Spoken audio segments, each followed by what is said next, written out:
महाकुंभ में हादसे के बाद अब नए नियम लागू हो गए। पूरा मेला क्षेत्र नो व्हीकल जोन घोषित कर दिया गया है। मतलब यहां किसी भी गाड़ी की एंट्री नहीं होगी। अब 4 फरवरी तक मेले में गाड़ियों की एंट्री अब बंद रहेगी। प्रयागराज शहर में गाड़ियों की एंट्री पर रोक लग गई है। वीवीआईपी पास और एस्कॉर्ट वाहन भी अंदर नहीं घुस पाएंगे। जारी किए गए वीवीआईपी पास जितने भी हैं उन्हें रद्द कर दिया गया है। किसी भी विशेष पास से महाकुंभ क्षेत्र में प्रवेश नहीं होगा। महाकुंभ क्षेत्र के सारे रास्ते वन वे कर दिए गए हैं, यानी जिस रास्ते से जाएंगे आपकी वापसी उस रास्ते से नहीं होगी। मेले में आने जाने के रास्ते अलग अलग कर दिए गए हैं और इससे श्रद्धालुओं को महाकुंभ में जाने में सुविधा होगी। साथ ही महाकुंभ क्षेत्र में भीड़ भी कम लगेगी। पब्लिक ट्रांसपोर्ट के लिए विशेष बसें शुरू की गई हैं और इन उपायों से भीड़ को नियंत्रित करने की मदद मिलेगी। साथ ही महाकुंभ में श्रद्धालुओं की सुरक्षा भी सुनिश्चित होगी। ये सारे कदम उठाए गए हैं। अब तक क्या हो रहा था, बहुत सी वीआईपीज और वीवीआईपी गाड़ियां जा रही थी, सियासतदान उस पर भी सवाल उठा रहे थे। जो श्रद्धालु पहुंच रहे थे उन्हें भी उससे असुविधा हो रही। अब देखिए जरा, योगी आदित्यनाथ ने एक्सपर्ट्स भेजे हैं कि इस तरह की परिस्थितियां दोबारा पैदा ना हो, क्योंकि ये 2019 में भी योगी के शासन में ही कुंभ हुआ था और 2019 के कुंभ की जिम्मेदारी 2 बड़े अधिकारियों पर थी। तस्वीर में उनकी दिखाऊं, ये है वो 2 बड़े अधिकारी, एक है आईएएस आशीष और दूसरे हैं भानु गोस्वामी। इन 2 बड़े अधिकारियों को जिम्मेदारी दी गई है और इन्हें उतार दिया गया है।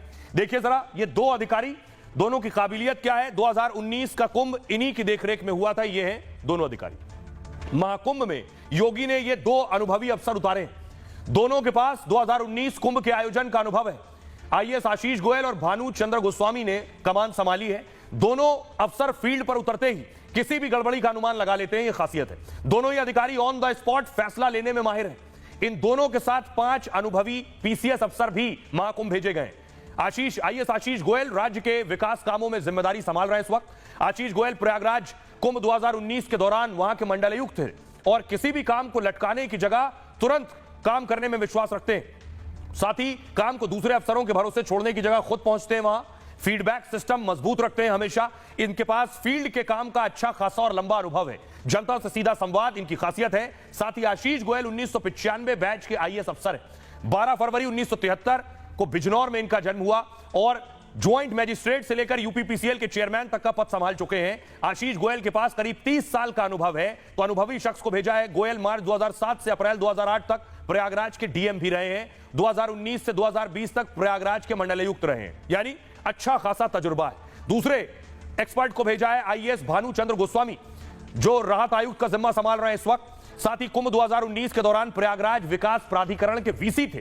भानु चंद्र गोस्वामी किसी भी मुद्दे की तह तक जाते हैं, जमीनी स्थिति को परखते हैं और इसके बाद आगे एक्शन लेने के लिए जाने जाते हैं। इससे कामकाज में किसी तरह की परेशानी नहीं होती है। निर्णय क्षमता मजबूत होने के कारण फौरन डिसीजन लेते हैं। भानु चंद्र गोस्वामी 2009 बैच के आईएएस अफसर हैं और श्रावस्ती, जौनपुर, प्रयागराज और आगरा के जिलाधिकारी। लंबा अनुभव है उनके पास। मई 2017 से जून 2020 तक प्रयागराज विकास प्राधिकरण के वीसी रहे हैं। 20 फरवरी 2019 को गोस्वामी को जिला अधिकारी तैनात किया गया था और आईएएस भानु चंद्र गोस्वामी ने 2009 में सिविल सेवा परीक्षा पास की थी और गोस्वामी की ऑल इंडिया रैंकिंग 33वीं थी। आइए अब आपको सुनवाता हूं, सुनिए जरा क्या कुछ कह रहे हैं सियासतदान, क्या कह रहे हैं। योगी अपनी तरफ से पूरी ताकत लगा रहे हैं, विशेषज्ञों को भी उतार दिया है।